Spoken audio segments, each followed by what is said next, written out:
Assalamualaikum warahmatullahi wabarakatuh. Hai teman-teman, perkenalkan nama saya Rastini Dewi. Saya dari Fakultas Ilmu Pendidikan, Prodi Pendidikan Ekonomi kelas D semester 1. Video ini dibuat untuk memenuhi tugas UTS mata kuliah Matematika Ekonomi.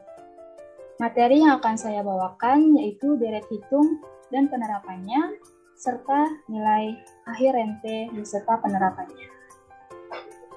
Mari kita simak videonya.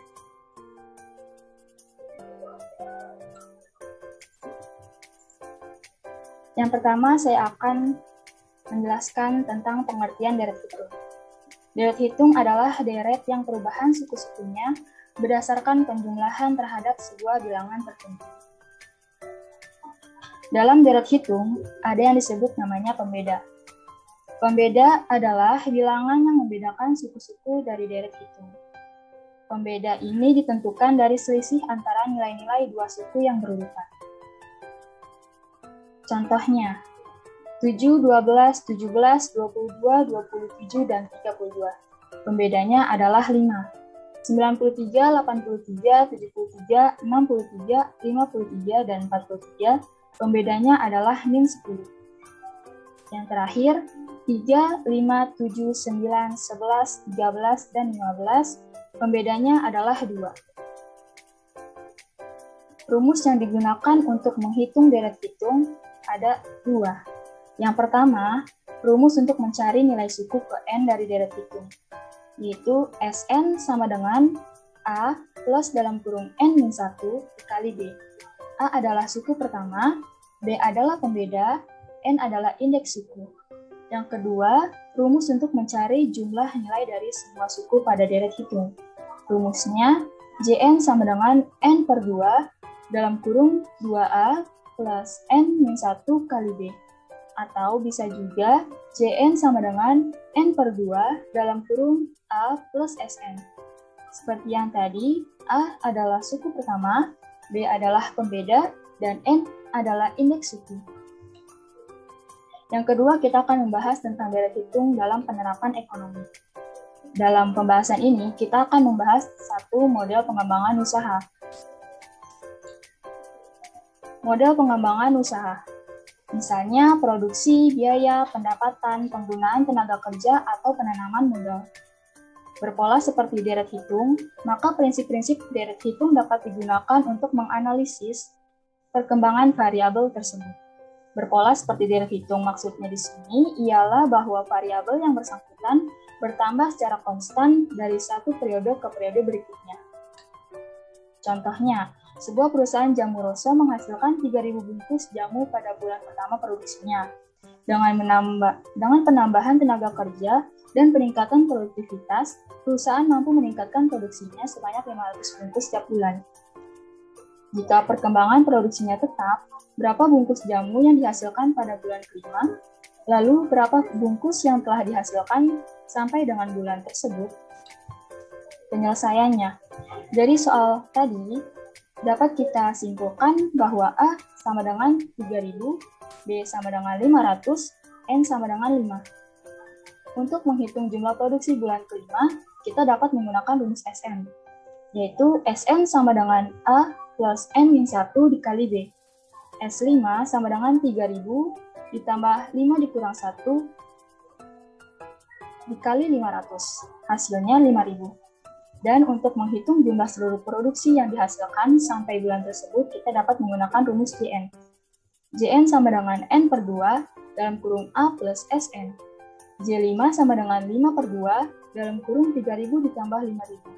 J5 sama dengan 5 per 2 dikali 8.000, hasilnya 20.000. Jadi, jumlah produksi pada bulan kelima adalah 5.000 bungkus, sedangkan jumlah seluruh jamu yang dihasilkan sampai dengan bulan tersebut yaitu 20.000 bungkus. Nah, yang terakhir kita akan membahas rente, yaitu nilai akhir dan penerapannya. Nah, pengertian rente adalah sederet modal atau angsuran yang diterima atau dibayar yang besarnya tetap dalam periode atau jangka waktu tertentu. Di sini kita akan membahas dua rente. Yang pertama rente pranumerando, yaitu rente yang dibayarkan di awal periode sehingga angsuran terakhir sudah mengalami penggunaan satu periode. Misalkan kita menabung setiap awal periode dengan besar yang sama, yaitu A, dengan suku bunga I setiap periode. Maka nilai akhir atau NA besarnya tabungan sampai di akhir periode ke N adalah, yaitu kita dapat menggunakan rumus nilai akhir rente pranumerando. NA sama dengan A dalam kurung 1 plus I, kurung kurawal dalam kurung 1 plus I pangkat N-1 per I. A itu adalah besar angsuran, I adalah suku bunga, dan N adalah jangka waktu. Di sini ada contoh soal untuk nilai akhir rente pranumerando. Setiap awal bulan, ayah menyimpan uang di bank sebesar 500.000. Jika bank memberikan bunga 4% per bulan, dengan pembungaan di tiap awal bulan, tentukan uang ayah setelah menabung 17 bulan. Dari soal tersebut, kita dapat menyimpulkan bahwa A sama dengan 500.000, I sama dengan 4% atau 0,04, dan N sama dengan 17. Kita akan menggunakan rumus nilai akhir rente pranumerando. Yang tadi kita ketahui, akan kita masukkan ke dalam rumus rente pranumerando. Jadi, A-nya adalah 500.000, I-nya adalah 0,04, dan N-nya adalah 17.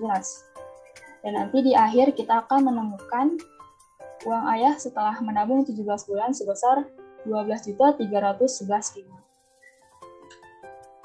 Yang kedua yaitu rente post numerando. Rente post numerando adalah rente yang dibayarkan di akhir periode, sehingga angsuran terakhir tidak mengalami pembungaan satu periode. Misalkan kita menabung setiap akhir periode dengan besar yang sama, yaitu A dengan suku bunga I setiap periode, maka nilai akhir atau NA besarnya tabungan sampai di akhir periode ke N adalah, untuk menghitungnya kita dapat menggunakan rumus nilai akhir rente post numerando, yaitu NA sama dengan A kurung kurawal dalam kurung 1 plus I pangkat N-1 per I. A adalah besar angsuran, I adalah suku bunga, dan N adalah jangka waktu. Ini adalah contoh soal dari nilai akhir rente post numerando. Setiap akhir bulan, Afgan menabung di bank sebesar 225.000. Selama 7 bulan dengan bunga 2% per bulan dari bank, dengan pembungaan di tiap akhir bulan.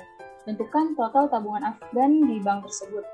Dari soal tadi, kita dapat menyimpulkan bahwa A sama dengan 225.000, dan I adalah 2% atau 0,02, dan N adalah 7. Kita dapat menggunakan rumus nilai akhir rente post numerando. Lalu kita masukkan angka yang tadi kita temukan.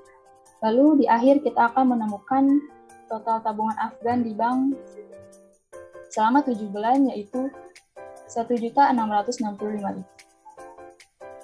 Sekian dan terima kasih. Semoga yang saya sampaikan dapat bermanfaat untuk kalian. Wassalamualaikum warahmatullahi wabarakatuh.